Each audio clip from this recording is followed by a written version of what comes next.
இன்றைக்கி வந்து சப்பாத்தி செய்ய போகிறோம். அதுக்கு மாவை எப்படி பிசைஞ்சு வைக்கிறதுன்னு பார்க்கலாம். இதில் 2 கப் எடுத்துருக்கேன் சப்பாத்தி மாவு. 1/2 ஸ்பூன் உப்பு போடுறேன். ஒரு தடவை மிக்ஸ் பண்ணுறேன். தண்ணி வந்து வார்ம் வாட்டராக எடுத்து வச்சுருக்கேன்.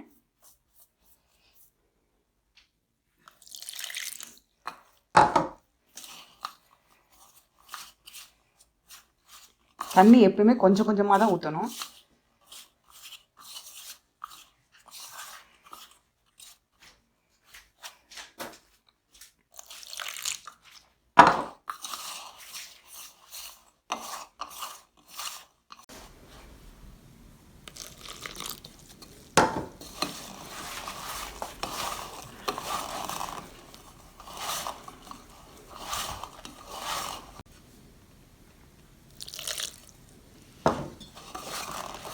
தண்ணி போதும்.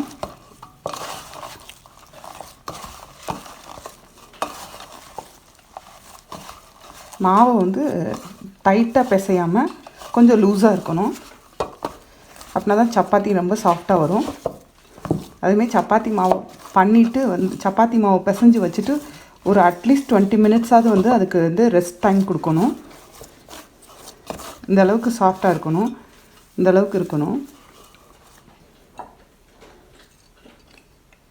கடைசியாக வந்து ஒரு ஸ்பூன் எண்ணெய் ஊற்றுறேன். ஊற்றிட்டு மூடி வச்சிடலாம்.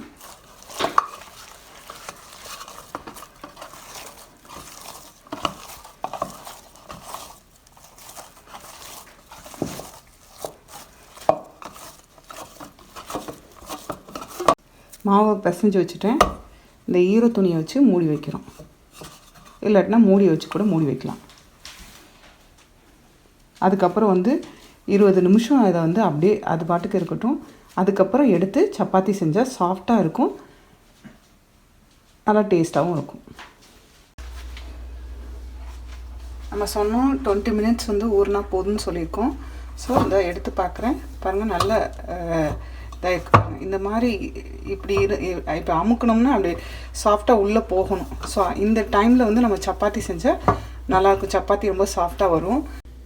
இப்போ சப்பாத்தி போடுறதுக்கு முன்னாடி ஃபஸ்ட்டு அடுப்பை ஆன் பண்ணணும். அடுப்பை ஆன் பண்ணியாச்சு. சப்பாத்தி கல்லும் சூடாக இருக்கணும்.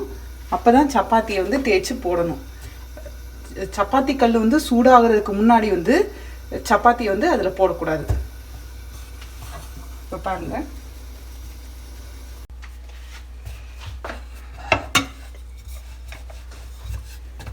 சப்பாத்தி வந்து தேய்ச்சிக்கலாம்.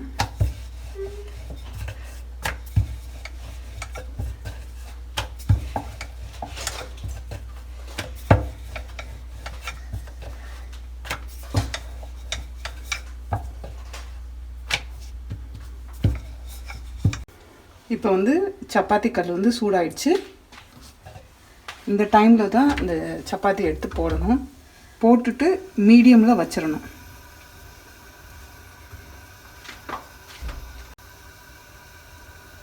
ஒரே சைடே போட்டு வச்சுருக்கக்கூடாது, டர்ன் பண்ணிக்கிட்டே இருக்கணும். பாருங்கள், கை சுடுதுன்னு நினச்சிங்கன்னா கரண்டியை யூஸ் பண்ணிக்கோங்க.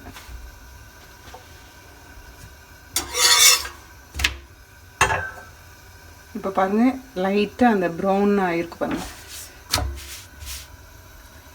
லைட்டாக.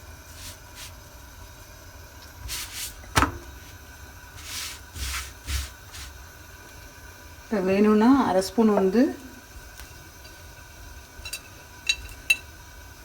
எண்ணெய் ஊற்றிக்கலாம். இல்லாட்டினா நெய் போட்டுக்கலாம். நெய் போட்டாலும் வாசமாக இருக்கும், எண்ணெய் போட்டாலும் நல்லாயிருக்கும்.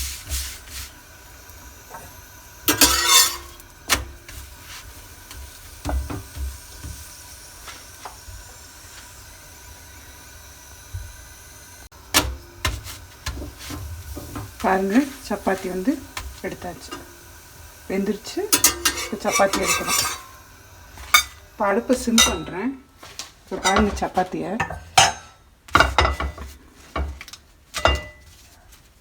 அவ்வளோ சாஃப்டாக இருக்கும்.